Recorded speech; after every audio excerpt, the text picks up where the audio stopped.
Ebyama ne bwino bitandise okuvaayo ku mbeera eyeetoolodde Robert Kyagulanyi Ssentamuge. Omwami n'omukyala ali ku mukutu ogwa Point Media UG yagala okutegeeza nti kaakati tulabyeko bukyanga Kyagulanyi alangira nti afulumye eggwanga erya Uganda abantu ab'enjawulo, bannabyabufuzi ku ludda oluvuganya gavumenti, abo abali mu gavumenti, ne tulabako abo bannamateeka oba abatunuulizi b'ensonga bakakensa mu byamateeka awamu n'ebyobufuzi wano mu ggwanga erya Uganda nga bavaayo okuwa endowooza zaabwe ez'enjawulo. Wabula si be bokka, njaga okutegeeza nti n'alipoota ez'enjawulo kaakati zitandise okulabikako okuva mu mikutu egy'enjawulo egy'amawulire, ng'enkya y'olunaku olwaleero tulabye nako Robert Kyagulanyi Ssentamu ng'avaayo okusazaamu alipoota eyavudde mu bannamawulire aba NBS abagenze mu maaso okuba omutwe ogugamba nti General Yoweri Kaguta Museveni gavumenti ye eri mu kwogerezeganya n'ab'ekibiina kya NUP okusobola okukakasa nti okukomawo kwa Kyagulanyi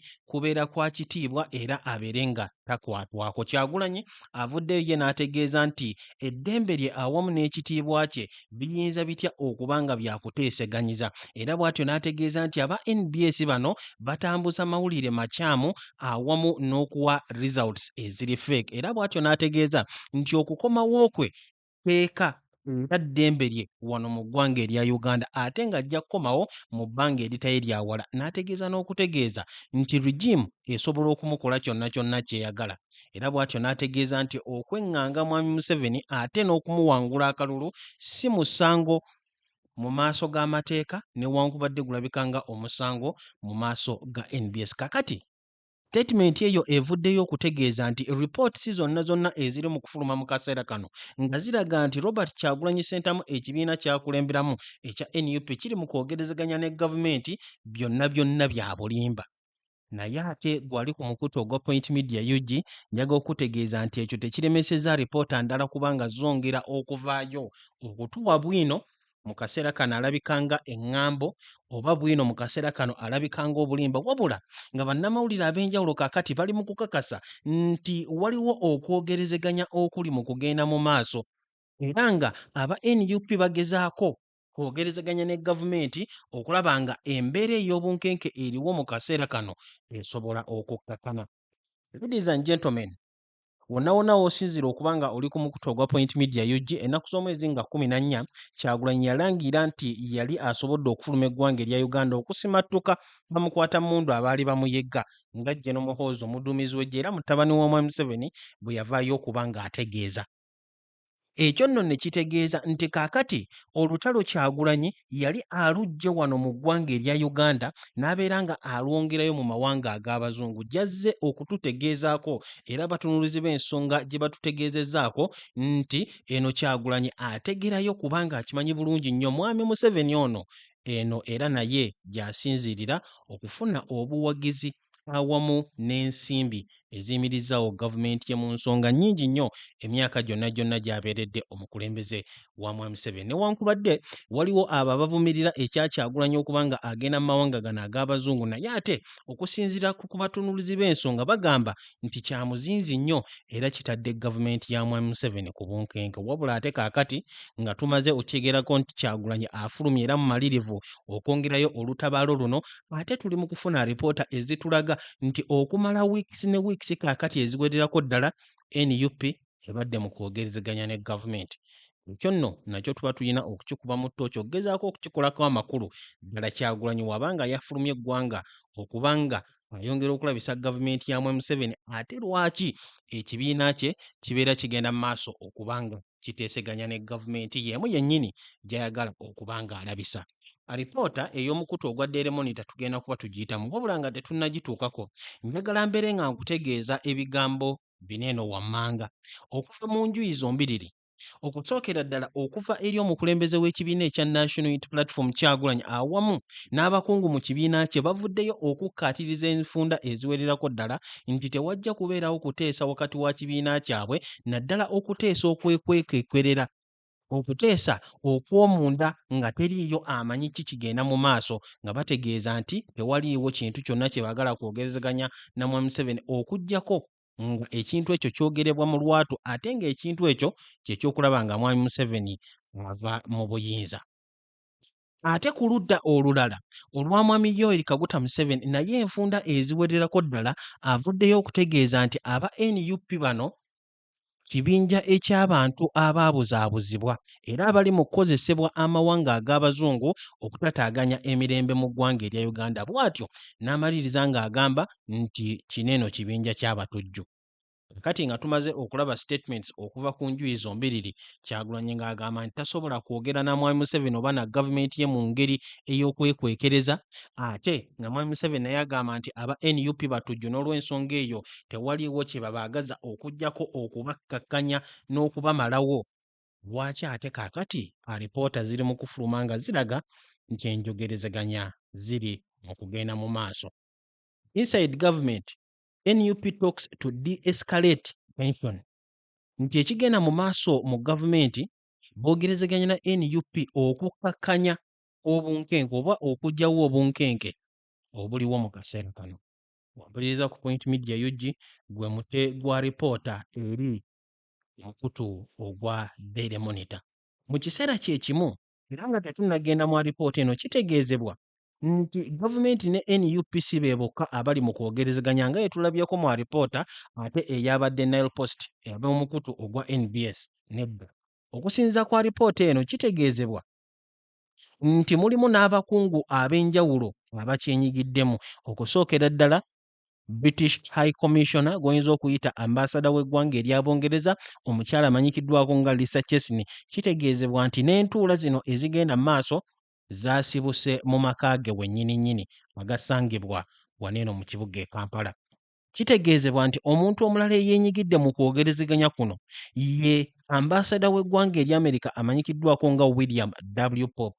Si ye yekka wabula ne ambassador w'omukago gw'e Bulaaya ogwa European Union amanyikiddwako nga Jan Sadek naye n'abakungu be basobodde okwenyigira mu kwogerezeganya kuno. Mu kiseera kye kimu njaga okutegeeza nti ne leader of opposition era nga ye mwogezi w'ekibiina ekya National Unity Platform Right Honorable Joel Ssennyonyi naye avuddeyo okuwa komenti ye ku alipoota zino eziri mu kaseera kano okuba nga zitambula butambuzi era nga zisibuka buli wamu wonna okuva eri abo abasobola okuwandiika.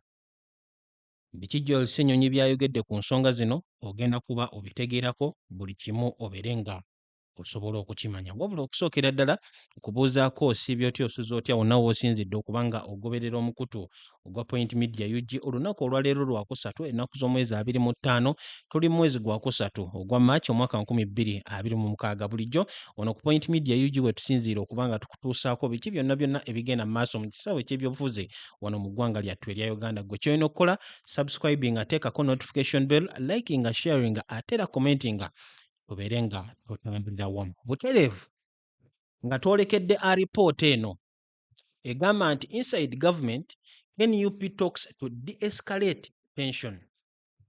Nti ekiriwo gavumenti eyogerezeganya n'aba NUP okukkakkanya oba okuggyawo obunkenke. Wuliriza era weetegereze.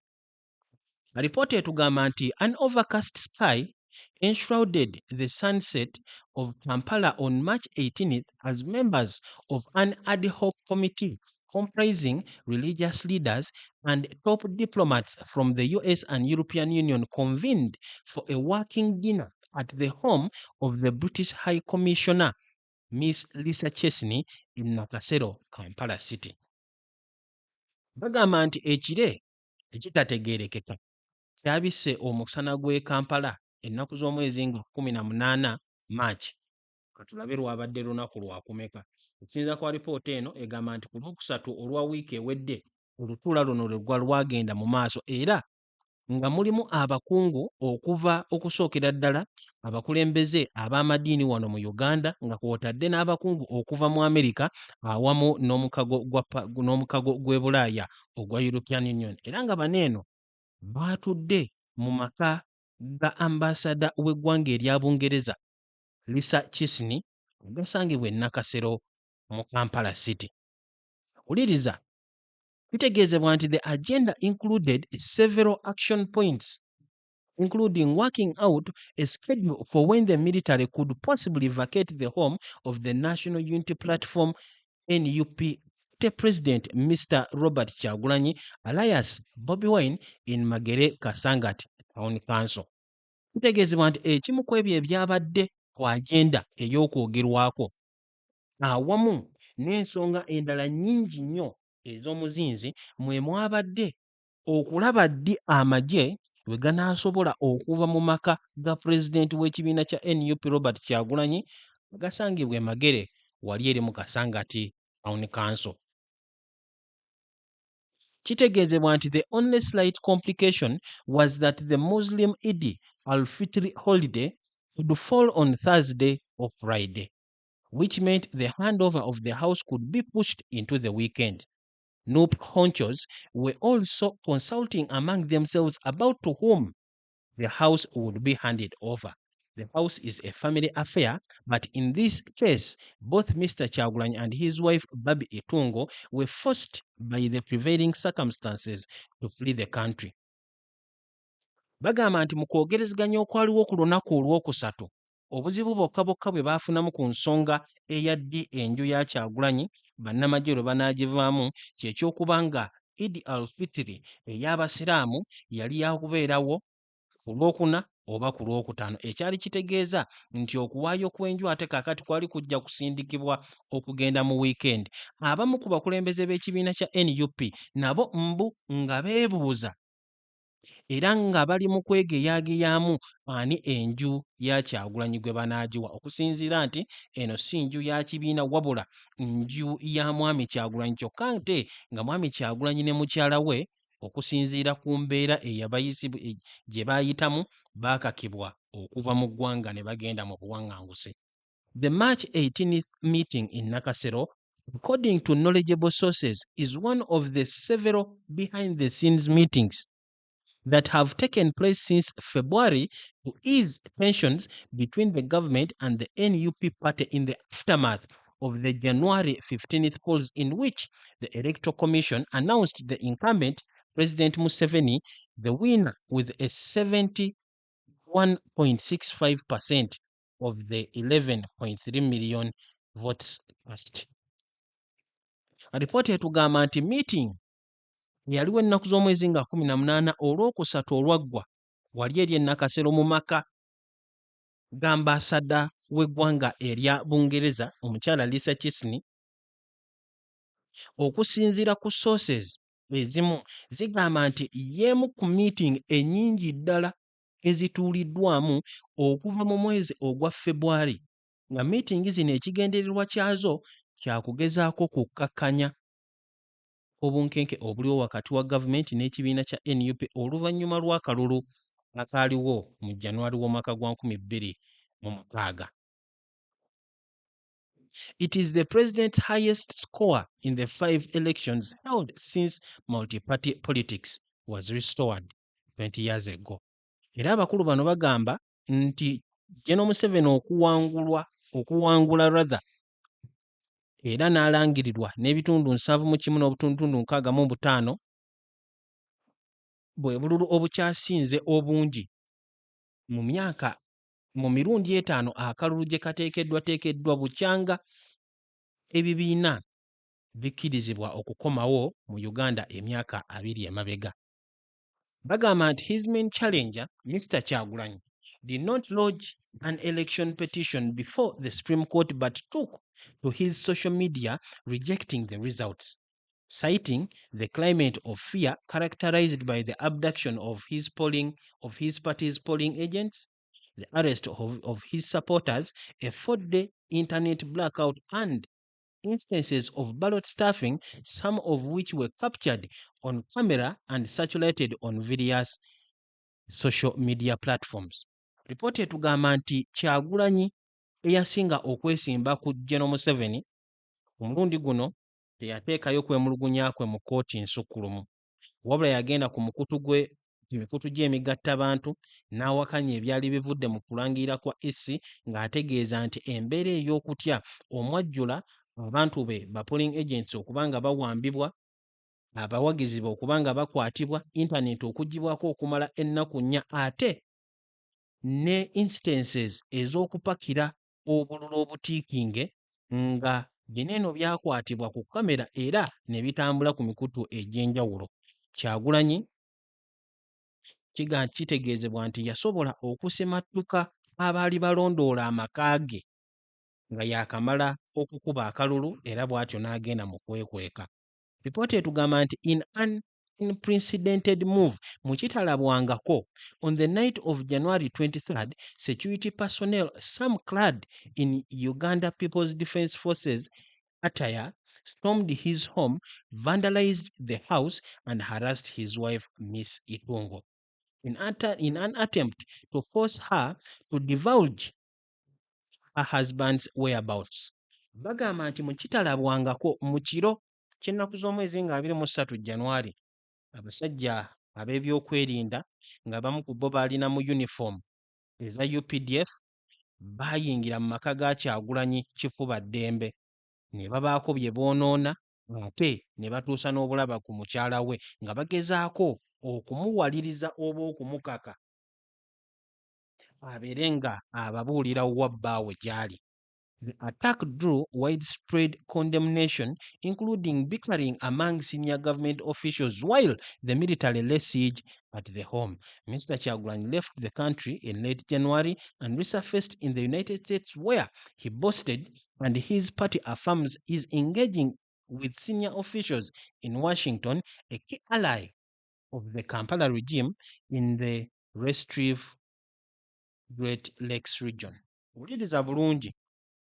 Alipoota eno etugamba nti obulumbaganyi obwakolebwa ku maka ga Kyagulanyi bwaviirako abantu bangi nnyo okuba nga bavaayo okukivumirira.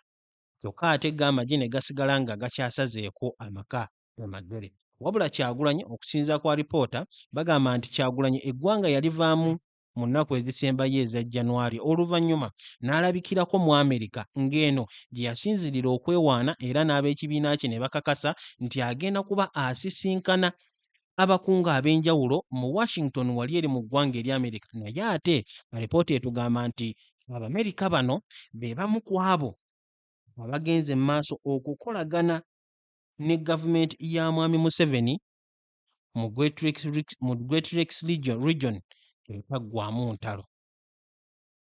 In return, Kampala runs security errands in the region, brokering peace with bickering neighbors and playing its diplomatic power favorably at international fora. President Museveni is set to be sworn in for the 7th elective term on May 14th, further extending his vice-like grip on power to over 40 years. Invitations have been dispatched to several heads of state and other VIPs from all around the world, according to sources close to the organization ceremony to be held at Kololo Independence Grounds. Wuliriza.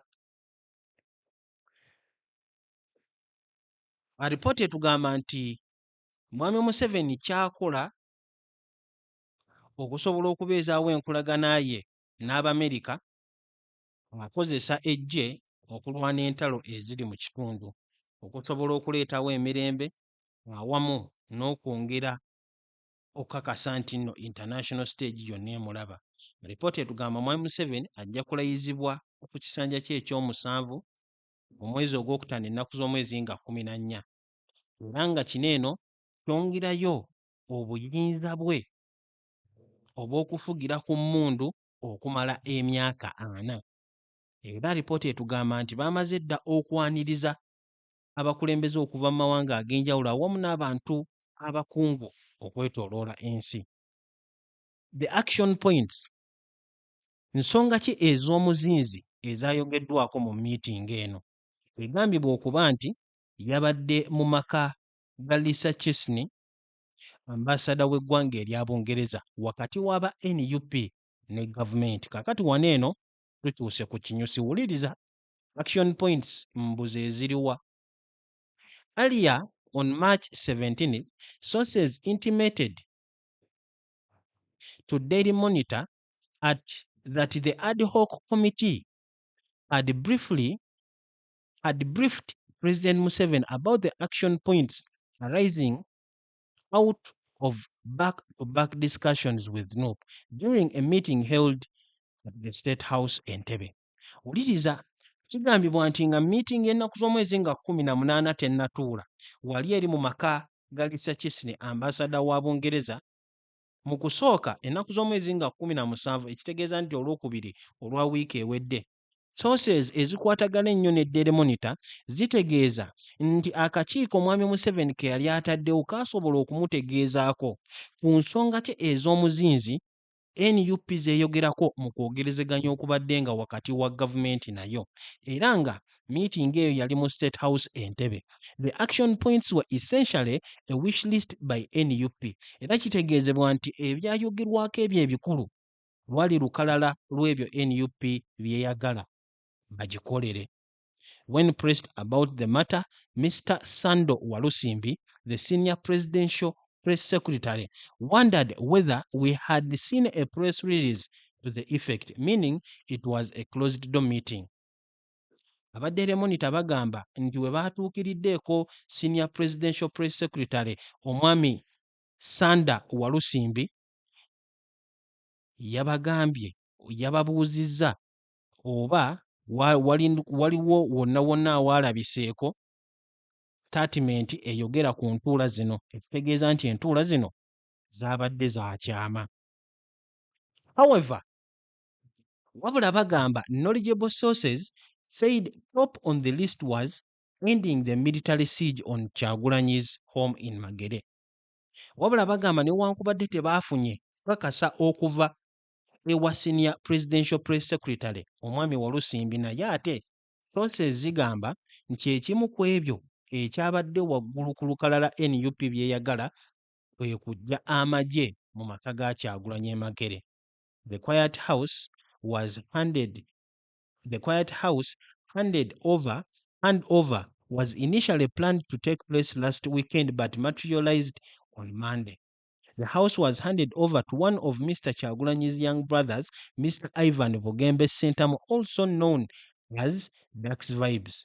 The ad hoc committee has also tabled concerns by NUP about the uncoordinated statements by government officials over hunting and arresting Mr. Kyagulanyi on the copy and paste script of prison charges. Uliriza, kigambibwa nti ennyumba ya Kyagulanyi amagye gaali gaakugivaamu wiikendi ewedde olw'ensonga nti Idi yakiyingirira ne kiba nga tekyakolebwa mu wiiki eyo, wabula kyasobodde kukolebwa ku lunaku olwa Mande era nga ennyumba yaweereddwa muto wa Kyagulanyi amanyikiddwa ennyo nga Dax Vibe era akakiiko ak'ekiseera ne kabeera nga kasobodde n'okutuusa ensonga za NUP ze beemulugunyaako ku statements ez'enjawulo eziva mu bakungu ba gavumenti ekyokuba nti bali mu kuyigga Kyagulanyi baagala kumukwata ku misango egirabiddwako nga gikozesebwa enfunda egiwererako ddala emisango egy'okulya mu nsi olukwe.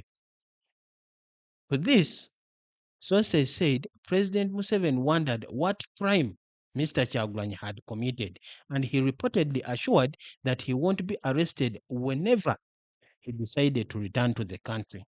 Another action point is how courts have continued to play politics by unreasonably denying bail to dozens of NUP supporters. The meeting resolved that judicial officers should fairly look at each case and grant bail where it is merited. However, this only applies to NUP supporters arrested during or after the just concluded election campaigns. Wuliriza, okusinziira ku sources zigamba nti Mwami Museveni ye banene abaamutuusizzaako alipoota ku ntambula ya Kyagulanyi ye yabadde yeebuuza nti Kyagulanyi yazizza musango ki era mbu Mwami Museveni n'akakasa nti Kyagulanyi waanaakomawo mu ggwanga ajja kukwatibwako. Ensonga endala ey'amakulu eyayogeddwako aba NUP mbu gye beemulugunyizzaako mu meeting eno bwe butya kkooti we ziri mu kukozesa ebyobufuzi okumma abawagizi baabwe bail ababeera bateekeddwa mu mbuga z'amateeka. Era kitegeezebwa nti meeting eno mu kumaliriza baasazeewo nti abalamuzi balina okutunuulira buli musango okusinziira ku butya bwe guli era babeere nga bawa aba NUP beeruwa we kyetaagisa. Naye ate kitegeezebwa nti bino ebyateeseddwako bigenda kukola ku bawagizi ba NUP bokka abo abaakwatiddwa ng'akalulu kano akaakaggwa kagenda mu maaso oba nga kawedde. Easing of tensions, okugezaako okukkakkanya obunkenke. NUP, sources said, was initially reluctant to engage in such behind-the-scenes dialogue, citing, among other things, the animosity and incendiary rhetoric precipitated by the Chief of Defense Forces, General Muhoozi Kainerugaba, via his microblogging X account and state-sponsored barbarism meted out against its supporters across the country. Mu kugezaako okukkakanya embeera, sources zigamba nti mu kusooka aba NUP baabadde tebakkiriziganyizza na kwogera kuno okwekyama, nga bagamba nti ebintu bingi nnyo ebiyinza okubalemesa nga kye bali mu kwogerako bwe busungu General Muhoozi bw'akozesa awamu n'obutassa kitiibwa yadde era n'olulimi olusojja aba NUP General Muhoozi lw'akozesa ku mukutu gwe ogwa X, awamu n'embeera ey'ekiralu gy'ayolesa eri abawagizi ba NUP okwetooloola eggwanga. The party eventually acquiesced engage in constructive dialogue, but on condition that the US Ambassador William W. Pope and his counterparts of the European Union Jan Sadeck and UK Lisa Chisney act as guarantors. Alipoota etugamba nti aba NUP kyaddaaki bakkiriziganyizza ne babeera nga boogera era boogerezeganya ne gavumenti mu miitingi zino oba mu ntuula zino ez'omunda era ez'ekyama, naye ne bateekawo akakwakkulizo nti okusookera ddala walina okubeerawo ba ambassadors okuli William W. Pope owa America, okuli Lisa Chisney owa Bungereza awamu ne Jan Sadeck owa European Union. Era mbu bwe batabeerawo NUP yabadde tegenda kwogera. In NUP's calculation, the involvement of Western diplomats would be crucial in ensuring the government upholds its end of the bargain and shows respect to the discussions. Kigambibwa nti mu kubaza kwa NUP yakitegedde nti okwenyigira kw'abazungu bano mu nsonga zino kwali kujja kuba kukulu nnyo mu kukakasa nti gavumenti etuukiriza biki by'esuubiza ate okuteeka ekitiibwa mu kwogerezeganya kuno. President Museveni in turn reportedly tapped Uganda's permanent representative to the United Nations, Mr. Adonia Ayebale, who also holds secondary title of special envoy to represent the government in discussions of NUP. Mwami Museveni kitegeezebwa nti si ye yabaddeyo mu buntu, ye yasazeewo okutuma musajja we ambassador era akiikirira Uganda mu United Nations, Adonia Ayebale, abeere nga ayogerezeganya n'aba NUP. Wuliriza bulungi. Asked whether they believe each party would keep their side of the bargain, the US Embassy spokesperson Amy Peterson told Daily Monitor that we regularly discuss a wide range of issues with the government of Uganda as well as other political actors. Daily Monitor we baatuukiridde Embassy ya America era omwogezi waayo okumubuuzaako oba ddala enjogerezaganya zino zaagenze mu maaso. Omwogezi wa Embassy ya America yabategeezezza nti kituufu Embassy yaabwe eyogerezeganya ne gavumenti ya Uganda ku nsonga nnyingi nnyo ez'enjawulo, ate era n'eyogerezeganya n'abantu abalala abeenyigira mu by'obufuzi. N'ayongerezaako ng'agamba as a matter of practice, wabula mu nkola yaabwe, we do not disclose details of diplomatic discussions. Enkola yaabwe tebakkiriza kwogera ku details ez'ebiki ebibeera byogeddwako mu ntuula ez'ekikungu. In response to our inquiries, report egenda maaso ng'egamba the British High Commission also maintained that mu kubaanikula ne embase ya Bungereza nayo yalemeddeko ng'egamba bw'eti the UK engages widely in Ugandan but does not comment on inquiries into the nature of our diplomatic engagement. N'aba Bungereza nabo baagaanye okwogera ddala ku ki ekyayogeddwako. Wuliriza, Bungereza nabo baagaanye okusinziira ku ba Daily Monitor. Likewise, the European Union delegation to Uganda indicated that mu bufu bwe bumu n'ab'omukago gwa Bulaaya abakulemberwamu omukulu Yan Sadek nabo baayogedde bino nga bagamba we regularly discuss a wide range of issues with the government of Uganda as well as other political actors. As matter of practice, we do not disclose details of diplomatic discussions. Kakati okusinziira kwa ripoota eno etugamba nti aba NUP baalemerako nti bwe baba baakwogerezeganya ne gavumenti mu miitingi ez'ekyama walina okubeerawo abantu ba guarantors. Ambassador wa Bungereza, ambassador wa Amerika ne ambassador w'omukago gwa Bulaaya. Naye ate abaddeeremu nti bagamba nti we baatuukiridde embase zino zonna tewaliiwo n'omu yavuddemu kanyego, teri n'omu yannyonnyodde. Wabula bagenda maaso nga bagamba nti yesterday Ambassador Ayebare referred this newspaper to the ICRU. The ICRU General Secretary General Mr. Joshua Kitakule downplayed the discussions as tailored to soothe NUP. Wuliriza,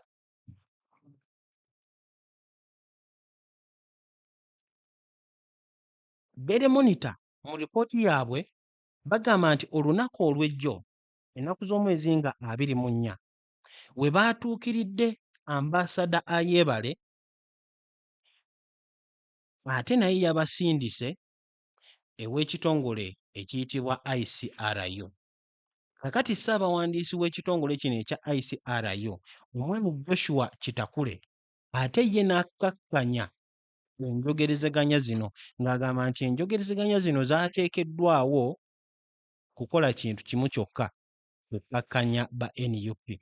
Ekitegeeza nti ensonga zonna NUP ze yabadde eyogerako zaabadde tezijja kukolwako. Era omwami Kitakule ayongerezaako ng'agamba nti we started these discussions with all political actors before, during and after the elections. The purpose was to ensure that we have a peaceful Uganda. I am sure you are also a Ugandan and would want peace to prevail always. Omwami Kitakule agamba nti baatandika enjogerezeganya zino ne bannabyabufuzi bonna ng'akalulu tekannabaawo, ng'akalulu kagenda mu maaso ate n'akalulu nga kawedde. Era nga ekigendererwa kyakakasa nti Uganda ebeera mu mirembe, era n'ategeeza munnamawulire wa Daily Monitor nti kikakasa nti naawe nga bw'oli munnayuganda wandyagadde emirembe okubeerawo lubeerera. Ripoota etugamba nti sources said upon acquiescing to the discussions to de-escalate, NUP tabled a strong worded wish list demanding an independent audit of the 2026 presidential election results. Sources zigamba nti oluvannyuma lw'okukkiriziganya NUP yakubye ku mmeeza olukalala lw'ebintu byeyagala era ng'ebanja okusookera ddala wabeerewo akakiiko akeetengeredde akagenda okunoonyereza ku byavudde mu kalulu k'obukulembeze bw'eggwanga akaateekeddwateekeddwa omwaka guno. Ekyokubiri, release of all its supporters on remand. Abo bonna abawagizi ba NUP abali mu makomera kwa rimanda nteebwe. Ekirala,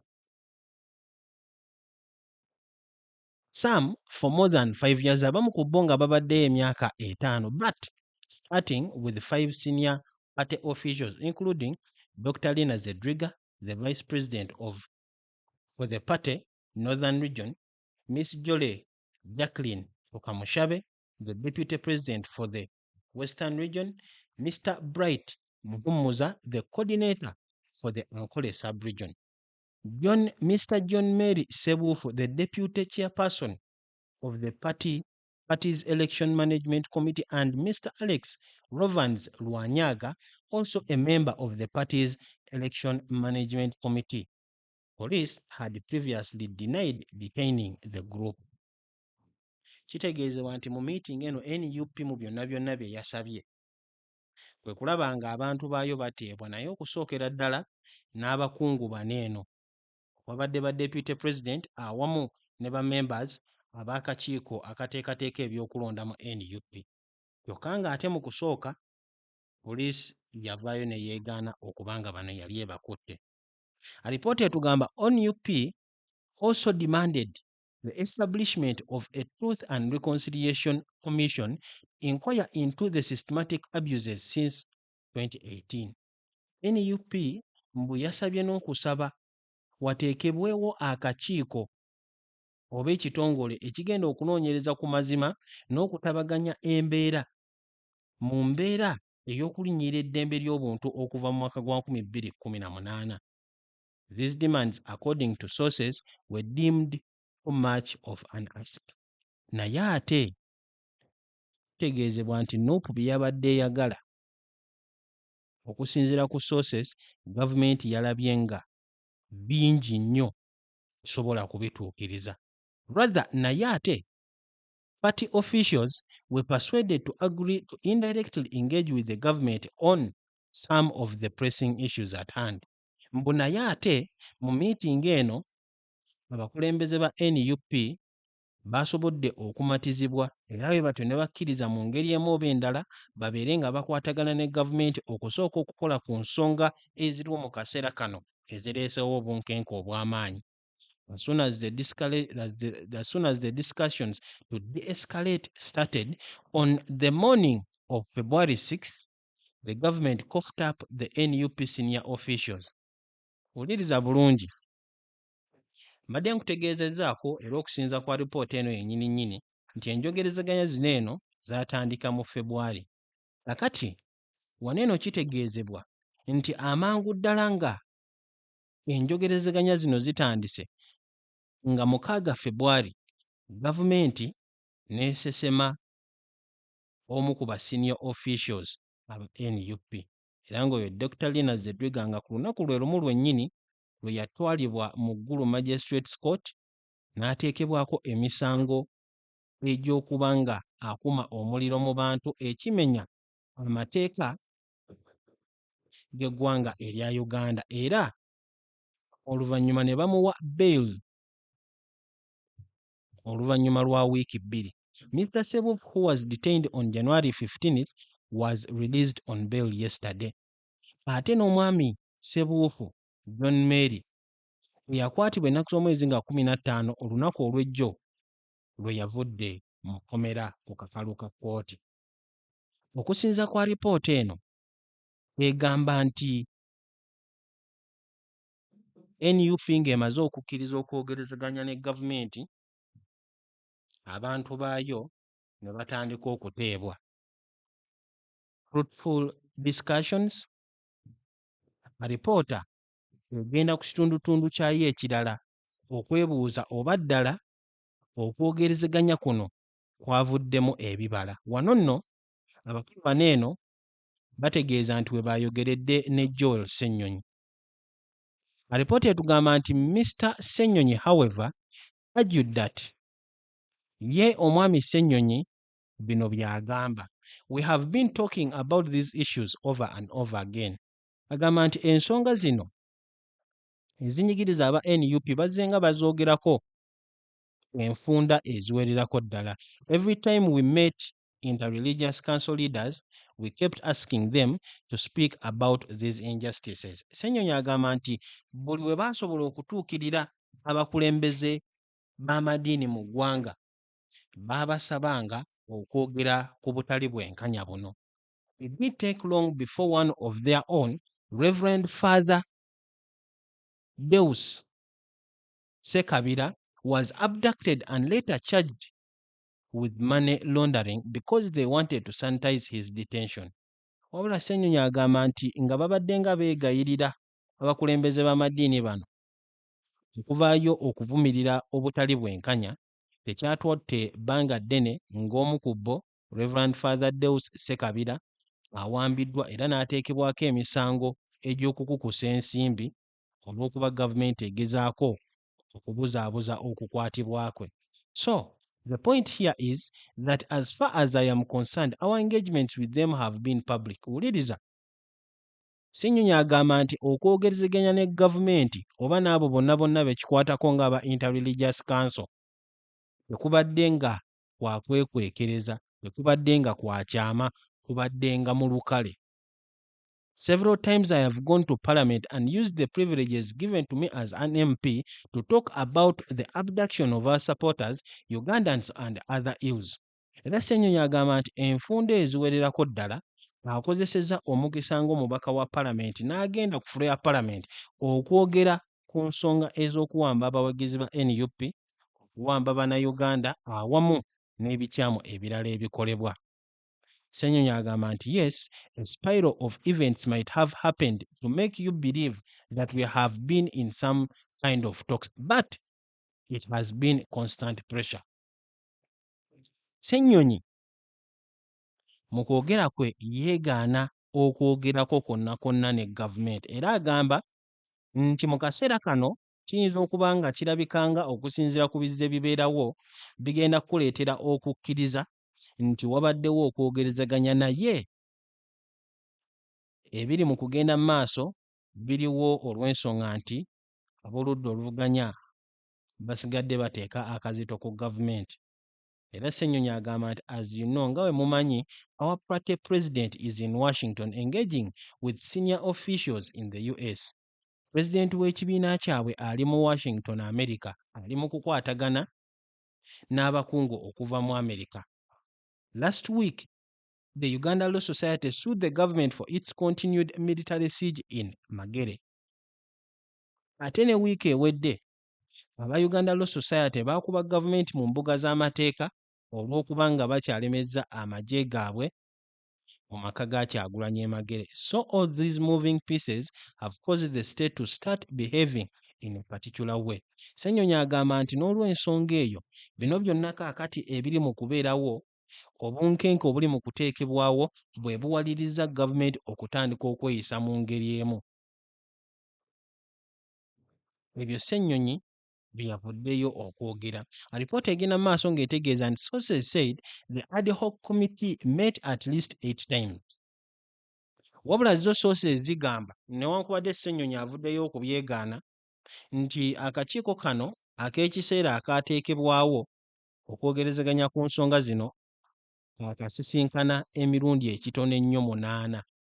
However, at some point the CDF's incendiary posts on X nearly torpedoed the discussions, which made Noob believe that the government was engaged in lip service. Nti naye wabula mu kaseera akamu posts za General Muhoozi ezisoomooza n'okusojja aba NUP ata zisaanyeewo era ziteekeko mu kwogerezeganya kuno. Ekintu mbu ekyaleetera aba NUP okukkiriza nti gavumenti bo balabikanga abali mu kwogera obwogezi. Mu kitundutundu ekisembayo, alipoota etugamba in the same vein, the meetings resolved that the government and NUP should compare notes about all its supporters who have been reported missing since the 2021 elections.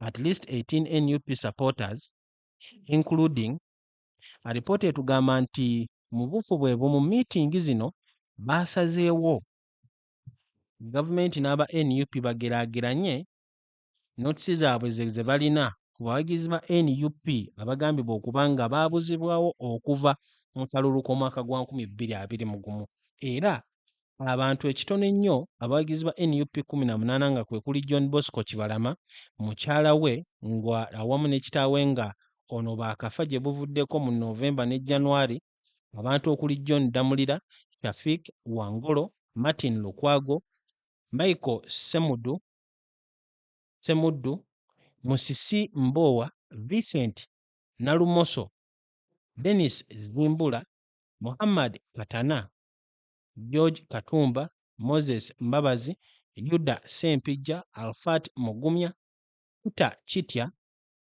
Mustafa Muwemba, Hassan Mubiru, Isma Sessazi, and Geoffrey Akembo were disappeared by security forces more than half a decade ago.